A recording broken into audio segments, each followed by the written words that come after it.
All right, to get started, one of the first things we have to do is safely raise the front of the truck by the frame so the suspension's hanging. After that, remove all 5 lug nuts and then the wheel.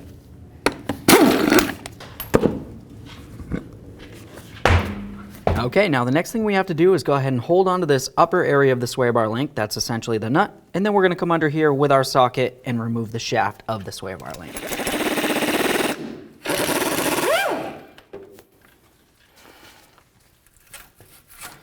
All right, so ours broke. That makes it a little bit easier. We'll just go ahead and pop the rest of that right out of there. Easy peasy. Now the sway bar link should essentially come apart, and then all your bushings and everything come apart separate as well. Typically, with the age of these vehicles, they're going to end up breaking. If that's the case, you have to go ahead and replace the sway bar link. All right, now the next thing we're going to do is come right down here to the lower aspect of the shock. We're going to go ahead and hold onto the nut that's on the inside, and then we'll remove the bolt from the outside.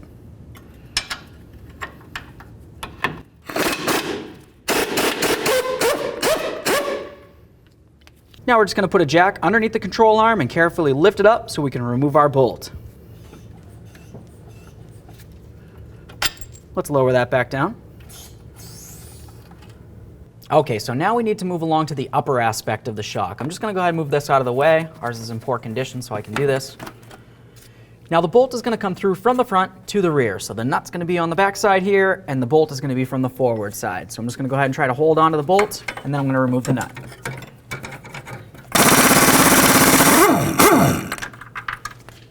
Just going to wiggle the shock around so I can move the bolt. We'll remove that.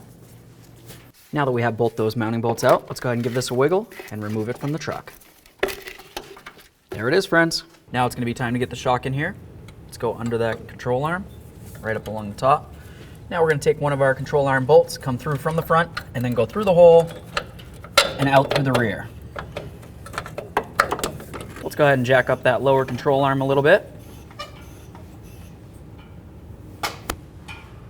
Take our other bolt, put that right through there. All right, now I'm just going to go ahead and snug this up. Now let's go ahead and torque this to 54 foot-pounds. Do the same to the lower. It'll be time to put in our sway bar link. Firstly, we want to, of course, take it apart.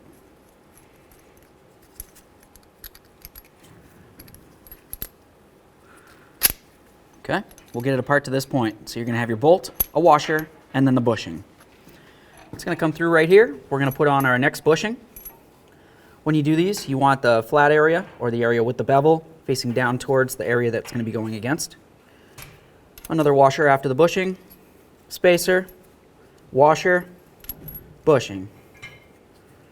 Here we go with the bushing again. Get the rounded area, and then you got the area with the piton. That's going to face up here. Okay. Bushing again. Perfect. And snug this up. Now let's go ahead and torque this to 11 foot-pounds. Perfect. Let's go ahead and get our wheel on here, start all of our lug nuts, snug them up, and then get the wheel on the ground, torque it to 100 foot-pounds. All right, let's torque these to 100.